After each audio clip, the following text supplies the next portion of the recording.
Well, good morning and welcome to the Jenks Center. My name is Jennifer Wilson and I'm your moderator for today's symposium.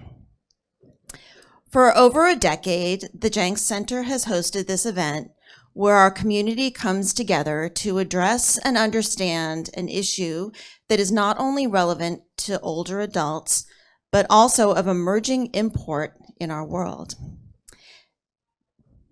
It's a chance for all of us to learn and stay current, or maybe even a little bit ahead of some of the latest trends and information in the world of science or health, economics or nature or more.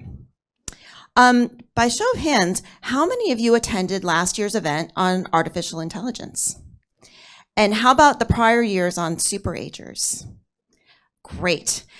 Did you not find that what you learned stayed with you all year long and that you paid attention to maybe different news stories than you might have? Maybe you changed your outlook on your own life a little bit. We think that you will find this year's program as exciting as any ever before. Also, a little life-changing.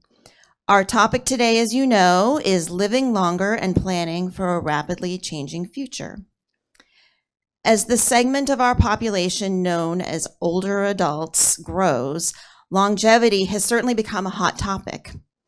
Did anybody see one of Time magazine's first issues of 2026? It was an entire issue of Time magazine about longevity. We are increasingly recognizing as a society that having a longer lifespan does not guarantee the quality of that longevity. In fact, in some ways, we've neglected the sources of quality aging entirely. However, although we're late to the game, we're beginning to realize that our institutions, policies, healthcare systems, and economies are not currently designed to best ensure that a long life means one that is financially sound, or as healthy or as rewarding as it might be. Fortunately, we have smart and knowledgeable people helping to identify and solve these issues, and we're going to hear from some of them today. Before we do, would you please hear from me a few words about the Jenks Center and its many supporters? The mission of the Jenks is to promote healthy aging, independence, engagement, and well-being for Winchester's older adults and the community that serves them. In the course of a year, the Jenks Center serves over 3,300 patrons and community members, and this population is as large and diverse as ever in the Jenks Center's now almost 50-year history. Visitors to the Jenks participate in programs, fitness and intellectual activities, group meals, parties, outings, health and wellness advising and services, transportation services, and also simply enjoy the Jenks as a space for community interaction and friendship. The Jenks owes its success to a public-private partnership that is unique in all of the Commonwealth of Massachusetts. The Winchester Seniors Association is a nonprofit that is primarily supported by private donations. It manages this building and specializes in bringing a variety of high-quality programs to our community, from exercise to foreign language and lectures and arts programming. Winchester's Council on Aging is a body of Winchester's local government, primarily funded by the town. It is responsible for advocacy and for services to older members of our community. This special collaboration enables us to promote and support what is the Jenks Center, which we can all agree is a jewel of our community. This symposium is jointly hosted by the Winchester Seniors Association and the Council on Aging. The Jenks Center is grateful to the town of Winchester, our many donor individuals and organizations, and to the many staff and volunteers, many of whom I see sitting in this audience, who make our programs and services possible. I would now like to introduce Winchester's new town manager. His name is Chris Sr. Get it? Chris Sr. Chris is a municipal manager of great depth of experience. In his prior roles with communities both much smaller and much larger than Winchester, he has shown a care and understanding of the value of the community's older population, and he's brought his creativity and resources to serve that population. Last night, he finished his 4th night of Springtown meeting, and amazingly, he is still standing. He's probably really tired, so he's going to stay with us as long as he can, but we're going to forgive him if he goes to do some work in his office or catch some rest. We're very lucky to have him with us today. Friends, would you please join me in thanking and welcoming our new town manager?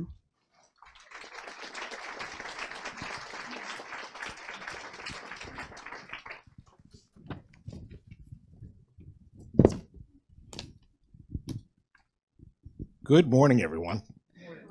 On behalf of the town of Winchester, I welcome you to the Jenks Center for today's symposium, Living Longer and Planning for a Rapidly Changing Future, which is jointly sponsored by the Winchester Council on Aging and the Winchester Senior Association. And thank you, Jennifer, for that very warm welcome.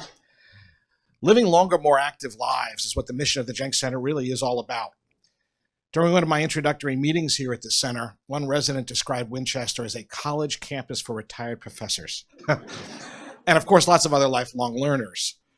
Considering just the people I've met in my 4 months on the job, and after 4 nights of town meeting, it feels longer than 4 months.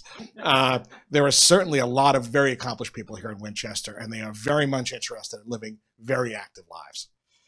And as the theme of today's symposium underscores, living longer involves far more planning than it once did, as we all must adapt to a rapidly changing future.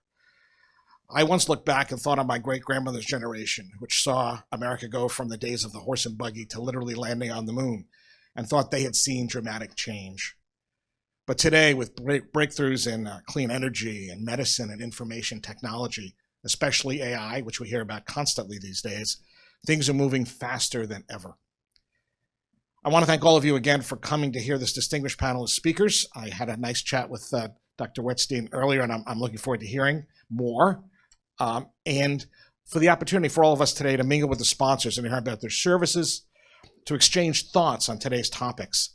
Today, Winchester is very much a college campus, and the Jenks Center is at its very center. Welcome to Winchester. Have a great conversation today.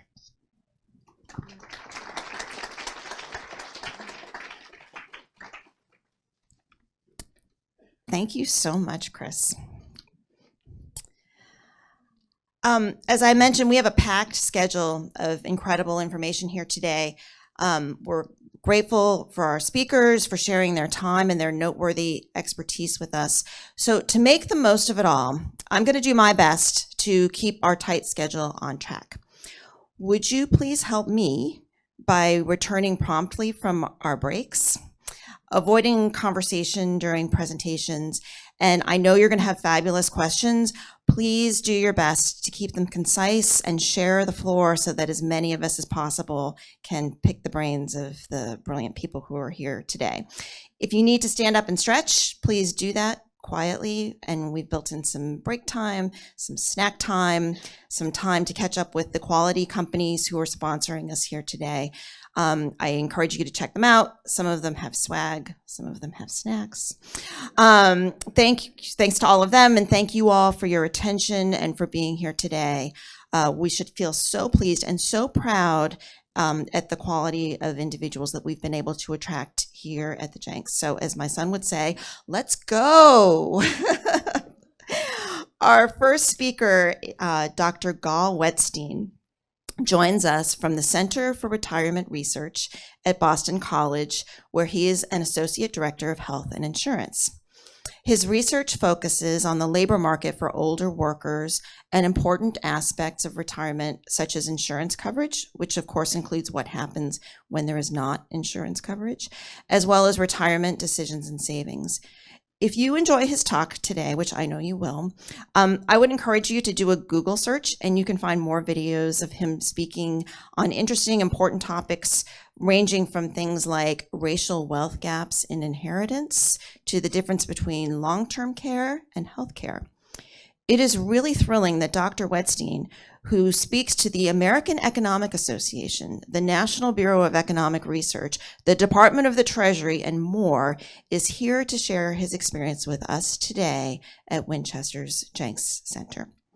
Dr. Wettstein will speak to us about how older households address unexpected long-term care and healthcare expenses. Welcome and thank you so much for joining us today. And I'm going to turn the microphone over to you. Thank you.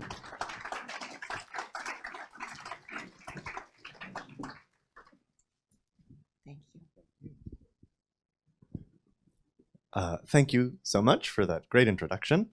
And thank you all for being here early on a Friday morning. As Jennifer said, I'm going to be talking about how retired households cope with unexpected long-term care and healthcare expenses. Let's see. Turn this on. There we go. I will start with a disclaimer.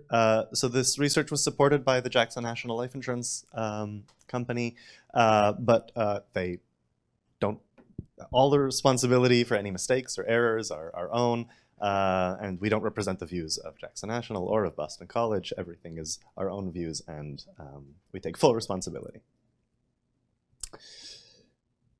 So, move away from here so I can see my slides. So what happens when people's plans to deal with healthcare costs fail? We know that almost everybody who is 65 or older in the US has health insurance because almost everybody has Medicare.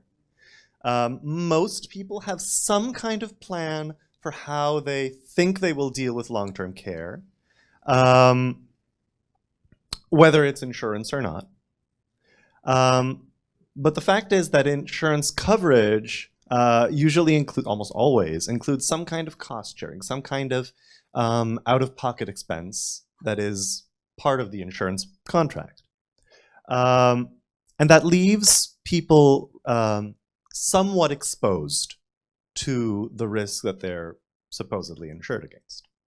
And so what we are asking in this research is, how do people cope with that residual risk that they're left with, either because they're not insured or because the insurance has these gaps. So just a couple of words on the terminology that I'm going to try to stick to. I'm going to call medical care the things that you get from, say, a doctor or a nurse in a hospital, kind of periodic, episodic care. It might be for a chronic condition, but it's not something where someone stays with you for hours and hours. It's usually a few hours or a few days, but nothing long-lasting. And then long-term care is going to be the kind of routine assistance that you need when your health prevents you from doing all kinds of activities that are basic to living. You know, getting out of bed, getting dressed, preparing food. And that specifically covers nursing home stays as well as home-based care. And then I'm going to use healthcare as an umbrella term to refer to all of these things. The analysis we did here that I'm going to show you today has two parts. The first is results from a survey that we conducted on how people near and early in retirement view healthcare costs, view their preparations for healthcare costs, and what they plan to do about them. Then we're going to use a national survey, a large national survey that's been running for many, many years, called the Health and Retirement Study, or HRS, to analyze how people actually deal with these kinds of expenses when they arise. And then because households who experience these kinds of shocks, financial shocks that are related to these health expenses, because these households are different than the ones who don't in all kinds of ways that some of them are hard for us to observe as researchers, I'm going to describe a little trick that we didn't develop but we're using in order to try and get a causal effect. You've probably heard correlation is not causation. We're going to try to get a causal effect. So how do these shocks actually impact people, and in what they do with their lives and how they cope with these shocks? Before I start talking about our actual research, let me describe a little bit about what the insurance landscape for healthcare looks like in the US. I'm sure many of you know from your own experience or in general how it can function in specific cases, but let's talk in broad swaths. So medical insurance, as I've mentioned, is almost universal. Almost everybody has Medicare. And then even supplemental coverage above and beyond basic Medicare is extremely common. So, so very few people are in practice enrolled in, over age 65, are in practice enrolled in just traditional Medicare. Nevertheless, there's a lot of cost sharing that can be associated even with plans that are kind of more than traditional Medicare or different than traditional Medicare. So that would be Medicare Advantage plans, it would be Medigap plans. All of these still leave some kinds of costs on the consumer.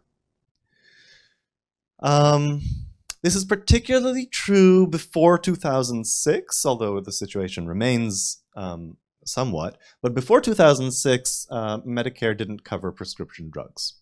And so that was a huge expense that people were exposed to even when they were insured. In contrast to medical insurance, long-term care insurance is actually quite rare. So coverage, so first of all, relatively few people have any coverage. And when they do have coverage, that coverage is quite limited in most cases. So usually it's limited to, say, 2 years or less. Sometimes there will be, or almost always, there will be a kind of per day cost cap. So they won't cover any cost per day. They'll just cover some of the cost per day. And then, like I said, there's limits on the number of days. So you might end up, even if you have insurance, having to spend some or a lot of money on long-term care. What does this look like? So this is the medical care side. 99% of retirees have Medicare. The ones who don't are often people who just haven't had sufficient work history in the United States. Either them or their spouse, neither them nor their spouse has worked sufficiently long in the country. So either immigrants or other people who have not had the chance to work that long. But 99% of people do have Medicare, and then almost more than half of that by now actually is people who have Medicare Advantage. That's now more than half of beneficiaries have Medicare Advantage. A fair number of people retain, less and less, but a fair number of people still retain employer retiree coverage. And that would be things like subsidies for Medigap coverage or a direct employer coverage of certain things. Medigap itself, these are plans that you can buy on top of Medicare. They help cover some of the cost sharing within Medicare. About a quarter of people have that. And then a fair number of people, unfortunately, have to rely on Medicaid, which is, in contrast to Medicare, which is the health insurance for the over 65 population, Medicaid is the health insurance program in this country for the poor.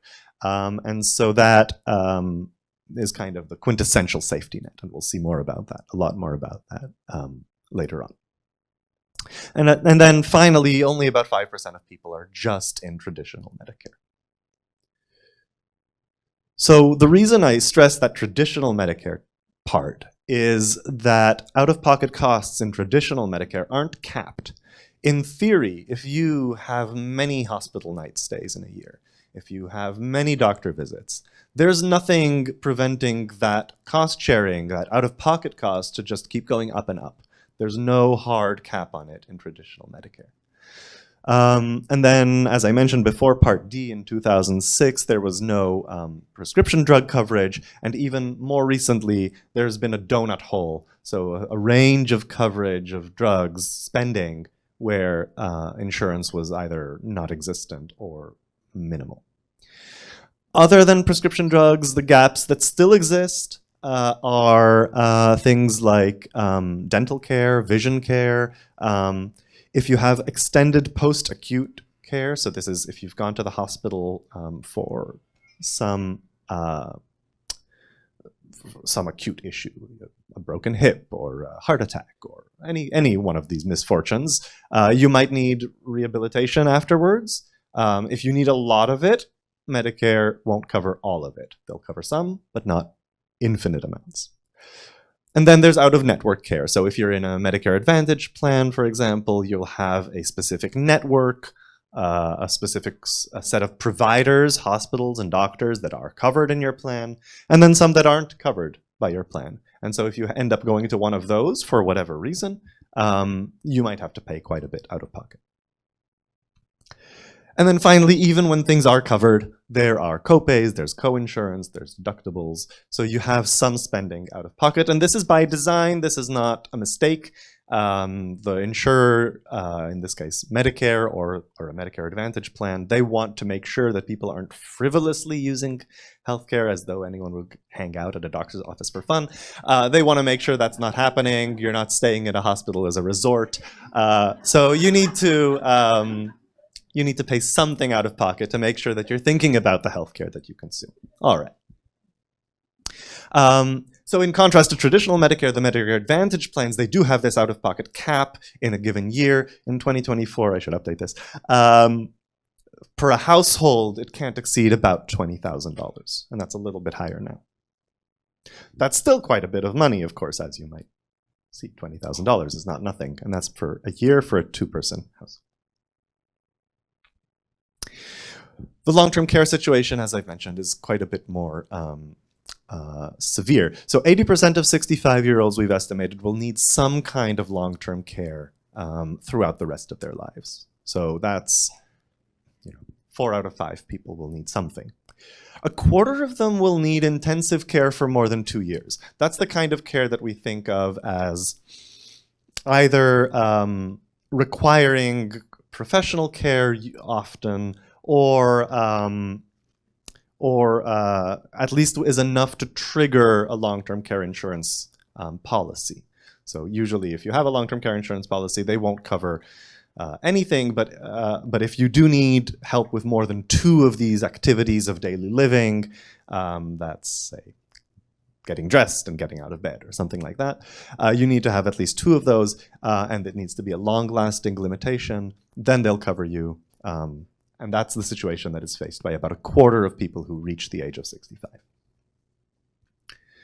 Most long-term care insurance policies that people have don't cover more than 2 years of such care, either in a nursing home or in a home-based setting. That said, the average cost out of pocket, if you're not covered, of a semi-private nursing home is well over $100,000 a year. So that's the kind of spending that'll quickly deplete even wealthy households' assets. So who provides this long-term care, or who pays for it? Most of it is provided informally, so nobody pays for it. Well, your kids or your spouse, the ones providing the care, they implicitly pay for it because they need to do the work. We know that about 1/3 of long-term care hours are provided by adult children. About 1/6 is provided by spouses. 10% is provided by other relatives, and 4% is provided informally again by non-relatives, neighbors, friends, things like that. So that's the bulk. That's about 2/3 of long-term care in general is provided informally. And then the remaining 1/3 is paid for. So, and there the real story is Medicaid. So Medicaid pays for the vast majority of paid long-term care. And then insurance covers only about 4%, so you can see how limited the insurance coverage is. 2% is other things, that's things like charities, things like that. And then 8% is out of pocket, so people actually just paying the cost, that kind of high cost that we mentioned, out of pocket. All right, let me talk a little bit now about how we did our research. As I mentioned, there's two analyses here. One is the survey of healthcare risks that we conducted in 2024. And then the second is this quasi-experimental. So again, I'm trying to get the causal effect of having these kinds of shocks, healthcare shocks, on people's lives. And so we don't want to just look at, compare people who've had the shock to the people who haven't, because they're so different from each other. We come up with something else. We separate these two types of shocks. So we do the analysis completely separately for the medical shocks and for the long-term care shocks, because they're quite different, and you'll see how differently they impact people. So let me tell you a little bit about the data that we use for both of these approaches. The survey that we conducted was, we conducted it with Greenwald Research. In July of 2024, we had 500 respondents. It was done online. The requirement for being included in the survey was that you had to have at least $100,000 of financial assets. You needed to be between the ages of 48 and 78, so nearing retirement or early in retirement. And you needed to be involved in your household's financial decision making. We want people who know what they're talking about.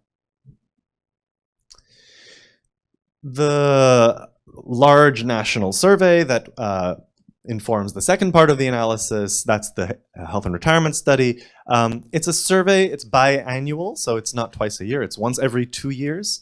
But they follow up with the same people every 2 years. It's about 20,000 people, I think, now are included, so it's a big survey. It's people who are 50 and older in the US. The respondents are sampled from the community, so they don't live in a nursing home when they first enter the sample. But this survey follows people every 2 years until they die, and after they die as well, they contact their heirs to ask kind of wrapping up questions. And so they will continue to follow these respondents even if they do enter a nursing home at some point. We are going to focus, for technical reasons, on the years 2002 to 2016. We need to see, you'll see how I build this analysis. You will need to observe people a few years after their shock. And so 2016 was the last year in which we could do that we had enough of this horizon afterwards. All the dollars are in 2023 dollars, so after the big inflation of 2022. We are going to be talking about shocks, right? So the medical shocks and the long-term care shocks. What is a medical shock? It's being in the top 10% of out-of-pocket spending on medical care. That's just how we define it. It's arbitrary, but we needed a cutoff. For long-term care, actually, even though long-term care is common over the life of a person, it's not common in a given year, fortunately. And so we define having a long-term care shock as spending any out-of-pocket money on long-term care. Again, nursing homes or home-based care, essentially. We only consider the first of these events in a given individual's life. We consider that the shock. Afterwards, if you have high healthcare expenses after you've had, say, a heart attack 2 years ago, that's no longer a shock. That's kind of built in. And so we have 2,000 unique individuals in the survey who've had these long-term care shocks, and about 5,500 who've had medical shocks. So as I mentioned, the people who have had these shocks, they're different than the people who haven't. Let me check time. Different than the people who haven't, and so we only want to look at people who have experienced a shock. And then we're going to compare the people who have the shock, say, at a given year, now, to people who have the same shock 4 years later. And that's how we try to get the causal effect of the shocks. So these people are not that different. The people who have the shocks are not that different from the people who don't have the shocks, because the people who don't have the shocks will in just a few years. And so the idea here is that while a household or a person who experiences, say, a stroke might be different than a person who doesn't experience a stroke, whether you experience a stroke now versus in 4 years is more random. It's more of a clean experiment, you could say. That's the intuition, at least. I know these are a lot of numbers, and I know they're small, and I'm not asking you to look at them all. So just wanted to highlight a few characteristics of the sample, just so you know who we're talking about. Oh, I'm presenting research, but I'm trying to tell you a story. So I want you to know who our protagonists are. For the medical shock group, the average age is 75. The share of people on Medicaid is about 4%. These are the things highlighted in red. There we go. And their total household assets are about $1 million in total. So that's not poor households by any means, not on average. And of course, you know that medians and means are different. Median is kind of the assets for which half of households have less than that. Okay, so that's a little different than the average. The average is affected by the highest people disproportionately. But even the median is not very low. These are people with about $500,000. So half of the people in the sample have about $500,000 or more, or $500,000 or less. It's half. So that's for the medical shocks. And then when we look at the long-term care shocks, remember this is a separate sample. These are all people who have experienced a long-term care shock at some point. Their ages are unsurprisingly somewhat older, so they're on average 80 years old, not 75. They're slightly more likely to be on Medicaid. This is going to be important. They're about 6% of them are on Medicaid before the shock. So when we observe them before they experience the shock. And their wealth is a little bit lower. Again, they're older, so they are poorer for at least two reasons. One is they've just had more time to spend down their savings. You save throughout your life, you spend it down in retirement. The further along in retirement, the less you're supposed to have left. That makes perfect sense. Also, they're older cohorts because we observe them in the same years, but they're older, so they're people who've grown up, worked, and earned money in a poorer economy. We are a fortunately growing economy, so people are richer. We're fortunate that our kids are generally have been richer than ourselves, right? Higher earning than ourselves. So that's kind of the main takeaways that I want you to take from these this big jumble of numbers. More numbers. So this is back to the medical shocks, again, to describe what we're talking about here. So what is a medical shock? What does it actually mean in dollars and cents? Well, it's about $12,000. So the people in the top 10% of medical spending in a given year, they've spent on average $12,000 out of pocket. So that's quite a big out-of-pocket expense for most people. This standard deviation, we don't need to go into exactly what that means, but it's a measure of how risky, how dispersed, how unpredictable healthcare costs are. And it's quite large. You can see it's quite large because it's much bigger than the mean itself. So, so really there's a lot of risk in this. Even once we've constrained ourselves to look at the top 10% of spenders, there's still a wide range of spending within that group. So they still face a lot of risk. Now, what kind of spending are we talking about? So the $12,000, what is it? It's mostly medical spending, and that makes sense because this is the medical shock group. So these are people who've had high medical spending, and unsurprisingly, they have a lot of medical spending. When we compare it to the total population in the HRS, the Health and Retirement Study, you can see that they spend a lot more per year. So $12,000 is their average. For the total population, that's not the people who've experienced any shocks in particular. That's just $2,500, right? So a big expense, kind of presumably unexpected. Turning to the long-term care group again, the size of the shock is similar overall, so it's about $10,000.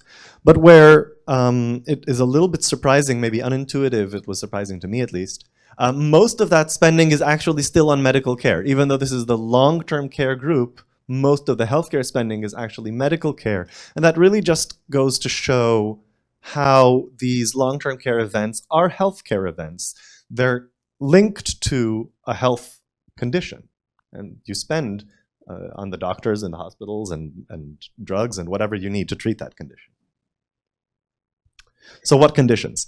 So for the medical shock, what I'm showing here is the probability that you have been first diagnosed with one of these conditions in the year of the shock. And you can, and in the bottom panel, it's the probability in any given year of being first diagnosed with one of these conditions in the full population, so not people who've experienced any particular shock. And you can see that the disproportionate diagnoses for people who experience medical shocks are stroke and heart issues. So heart issues here, stroke here. That's, well, in some sense, it's expected that we will have some kind of health condition that triggers these high medical expenses. That makes sense. It is, for my research purposes, somewhat comforting that it's these conditions because they're likely to be quite unexpected. So, so when we look at these people who experience this high medical spending for the first time in their life, it's these quintessentially sudden and typically less expected things, like heart attacks and strokes. So if in common parlance, as sudden as a heart attack or as sudden as a stroke, these are the things that we think about as unexpected and big healthcare shocks. When we look at the long-term care, it's a wider range of conditions that are associated with first spending on long-term care. And that would be, well, still the heart issues and the stroke, they still feature here, of course. We also have psychiatric problems and lung disease. And the psychiatric problems, I should mention, they include memory problems. So that would be dementia, Alzheimer's, related illnesses. And that's, again, the quintessential conditions that lead people to require long-term care. All right, so we've described our sample. You know who the people we're talking about are. Let's see what they tell us. So these results are from our survey. This is not the health and retirement study. This is our survey that we did just to ask people how they plan to deal or how they think about long-term care and medical care. And what we found was, so here what I'm showing you is the share of people who are either worried or very worried, out of a scale of kind of from not worried at all to very worried, about a variety of different potential risks to their retirement security. And you'll see that long-term care, and in particular medical care, feature very low on people's list of worries. What people are most worried about is high and rising prices. I'll remind you, we did this survey in July of 2024. So the fast inflation of 2022, 2023, that was still top of mind for people, and we can see that here. The other thing that people are very worried about is political instability. Again, this was July of 2024. You might remember what happened in November of 2024. And so this was before a very big, very uncertain and consequential election. And so people were understandably thinking about the political situation. Reductions in Social Security, we often hear that this is something that people are very concerned about. They're understandably concerned. Social Security is slated to run out of its trust fund in 2033, I believe is the latest estimate, or 2032. And when that happens, if nothing is done, people will see a 25% or so cut to their benefits.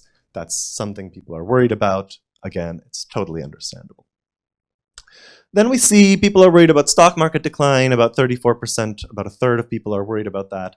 And then, only then, do we get to people worried about long-term care. About a third of people are worried or very worried about long-term care.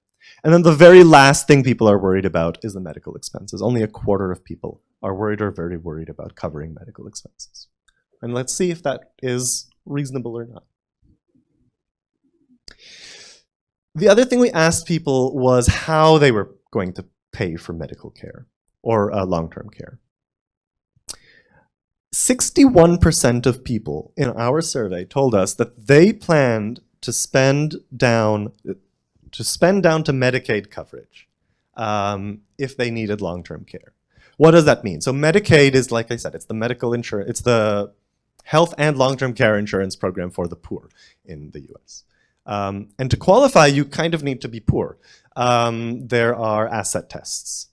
So they will not give you this kind of coverage if you have a lot of money in the bank.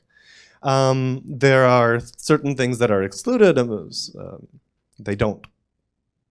You can't live in a huge mansion, but you can exclude some amount of your primary residence. You can exclude some value of a car, things like that. But generally, you can't have much money. Certainly not much liquid money. And remember, all of the people in our survey had $100,000 of financial assets. That's on top of their house and their car and whatever is not financial. So it was kind of surprising to us that so many people thought that that's how they would cope with a long-term care expense, that they would just spend all their money and end up on Medicaid. A bunch of people told us, about half of people said that they would move to a lower cost state. I've heard anecdotes. I don't know that a lot of people actually do that. People move, but I'm not sure that they move for lower cost healthcare. Maybe. About 40% said they would move to a lower cost country. I really don't think a lot of people, I don't think 40% of people do that. That's not, that's not reasonable. Only 31%, less than a third, told us that they plan to use their home equity to finance long-term care. The home is the largest asset for the vast majority of people. And so it's kind of surprising that not many people think that they're going to lean on that if they need it. And then the least popular option was moving in with children. That's understandable. I can see why nobody wants that. All right, so how do people actually, so that's what people plan. What do people actually do? Time again, all right. How am I doing on time? When do you? We have about 15 minutes. Perfect. Fantastic. Okay, the good news is that we're moving into the picture territory of my slides. So this should be quick and accessible. Because now we're going to see what actually happens to people, and I'm mostly going to show it to you graphically. So the first thing I wanted to turn your attention to is how do people rate their health? Do people feel less healthy when they have these shocks? I'm going to start with the long-term care shock, and mostly I'll be talking about long-term care from here on out. You'll see why. And the good thing about this picture is it also lets me explain what these pictures are showing. So the red line is the difference between the treatment group and the control group. Remember, the treatment group are people who experience a shock at a given year, the year of the shock. And the people I'm comparing them to are the people who experience that same shock 4 years later. So that would be here. I'm not showing them because they're no longer comparable. They've experienced, the control group has now experienced the shock here, so I can't show you any comparisons there. But what you see here is what the effect of the shock is in the year of the shock, and how it looks the year after the shock. You can also see the years before the shock, and what I'd like to see in all of these cases is people looking the same in the treatment and control groups before the shock. That would be comforting to me as a researcher, that the people who are getting the shock and the people I'm comparing them to look similar before anyone gets any shocks. Because that kind of convinces me that I am getting a causal effect of the shock. And that's what it looks like here. The whiskers are statistical significance. So if they include 0, then that means there's no difference, right? And so I like it that there's no difference before the shock, well, I don't like it, but I can observe that the people who experience a long-term care shock, they think that they are less healthy in their self-reported health. This is a 1 to 5 kind of scale of very healthy to not healthy. And it goes down by about 0.2.5. So 2 things about that. One, it goes down, which is sensible.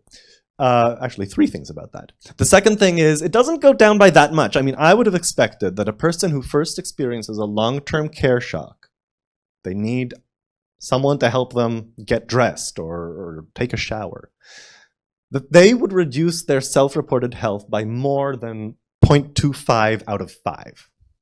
But no, people seem very robust in their views of their own health and their life satisfaction, which looks very similar.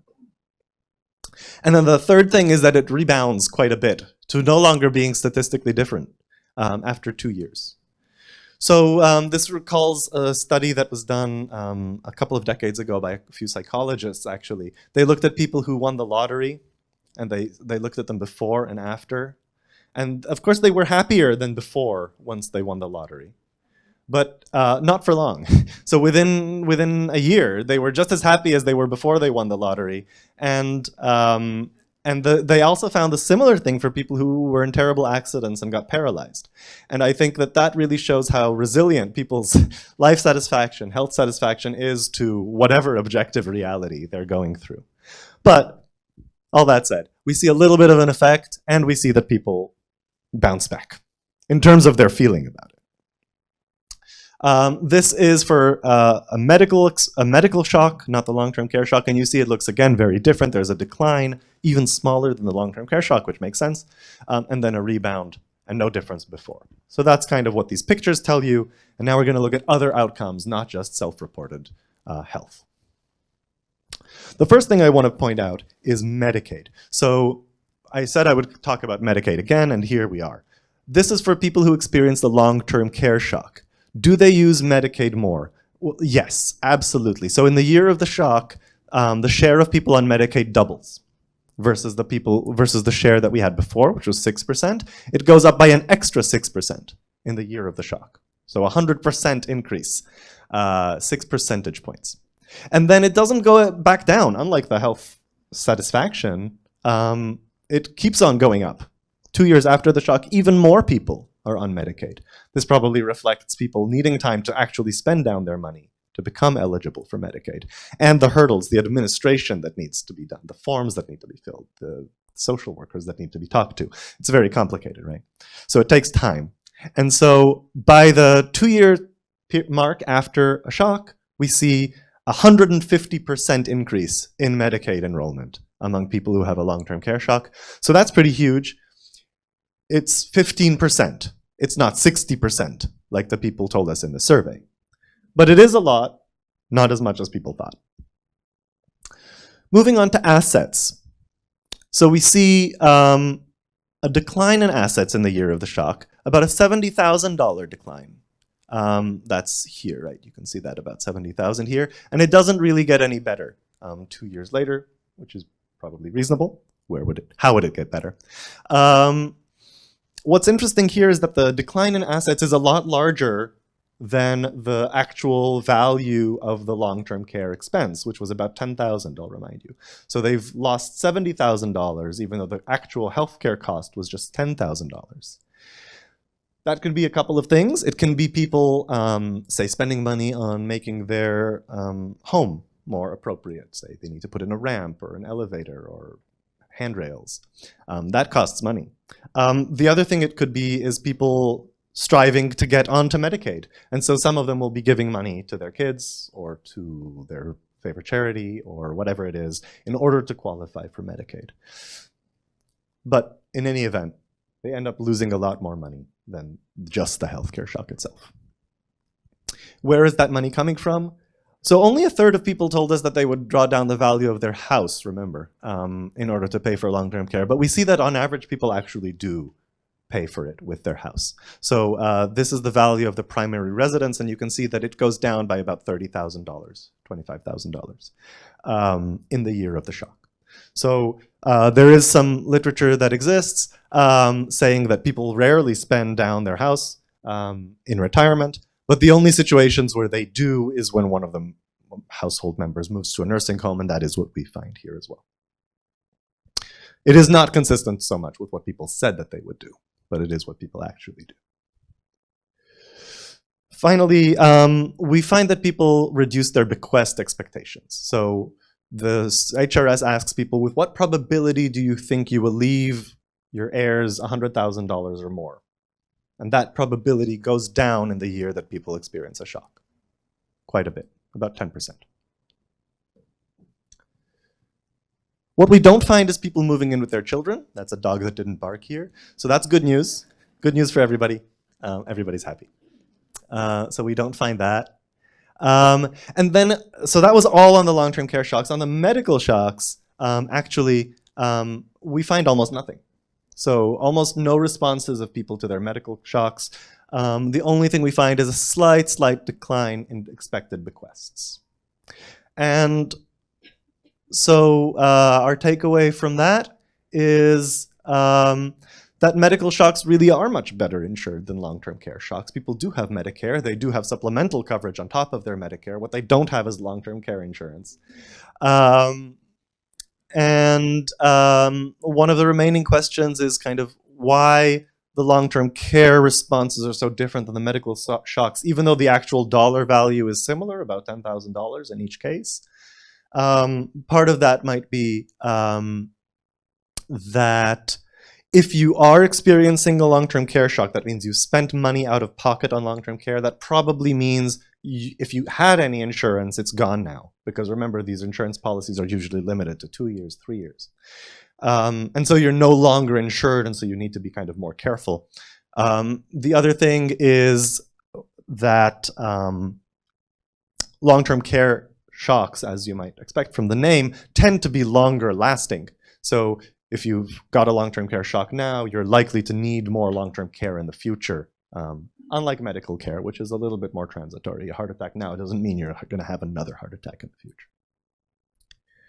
So, to conclude, retirees are not perfectly insured against long-term care shocks or against medical shocks, but the medical shocks seem to be much better insured. Most households are not very concerned about this risk, but some of that might be because they don't quite understand how these shocks will affect them, especially on the long-term care front.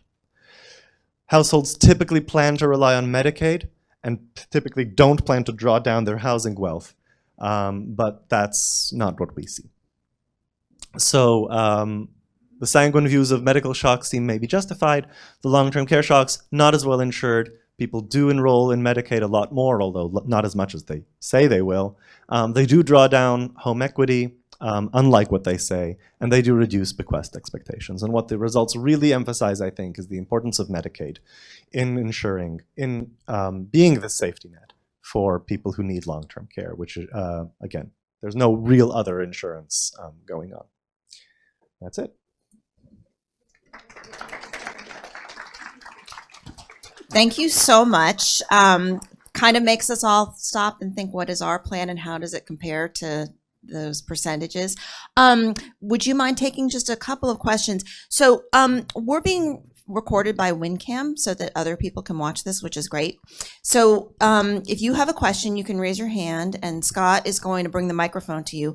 Wait for the microphone to arrive and then you can pose your question. And I think we have about five minutes or so for a few questions.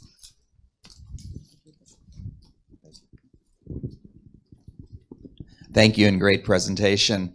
Could you talk a little bit more about, I think it's called Medicare Part D, and how that helps can recap prices and things like that? Thank you. Yeah, so Medicare Part D is the drug insurance, the prescription drug insurance component of Medicare. And so before 2006, there was really no drug coverage through Medicare, not directly.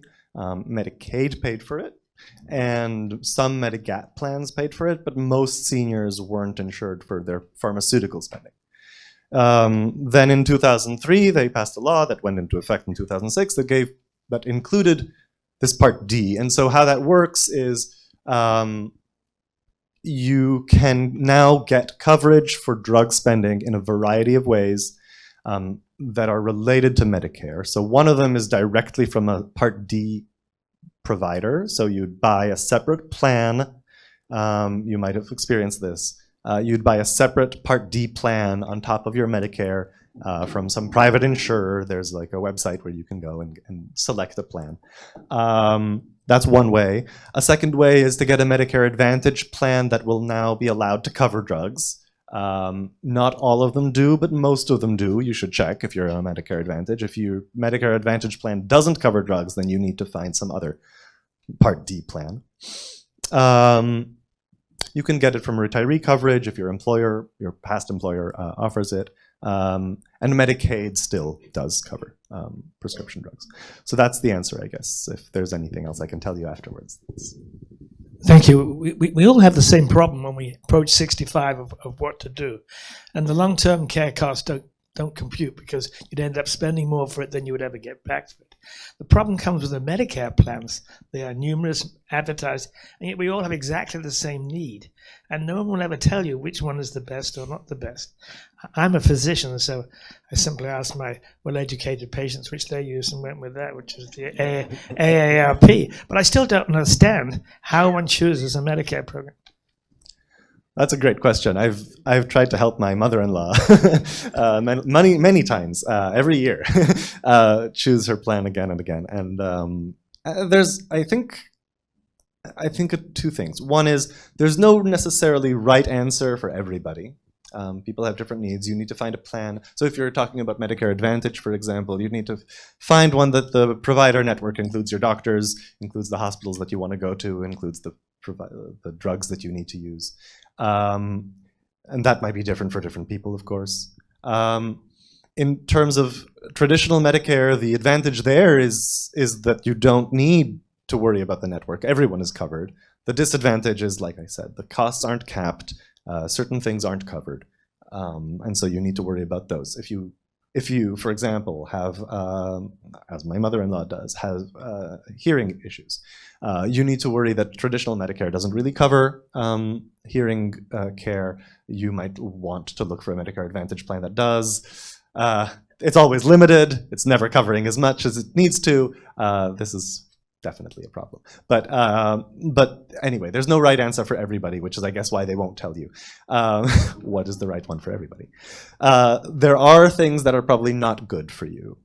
So it's important to think about it carefully. I think a lot of the research shows that people are too focused on the premium and not focused enough on some of the other characteristics of the plan. So don't always just go for the lowest premium plan. You might want to consider sometimes if you know you're going to spend past the deductible, for example, it might be worth taking a higher deductible and a lower premium, or sorry, the other way around. A higher premium and a lower deductible if you know you're going to spend a lot of money anyway on healthcare for your own particular needs. Yes. I know there's a hand here. Oh. On the radio, you hear people advertising how to game the system to keep your money and have the state pay for it. Can you guesstimate how much of our long-term care in Massachusetts is provided by people who are gaming the system, giving the money to their kids? I actually don't know how much of it is that. I think it's quite challenging.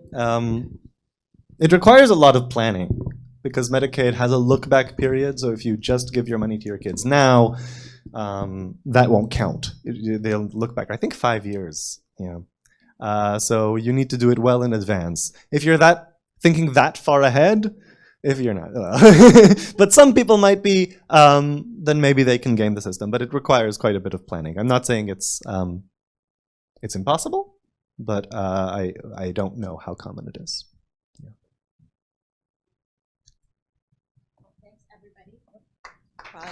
Thank you so much, Dr. Wettstein. Thank you all for your great questions.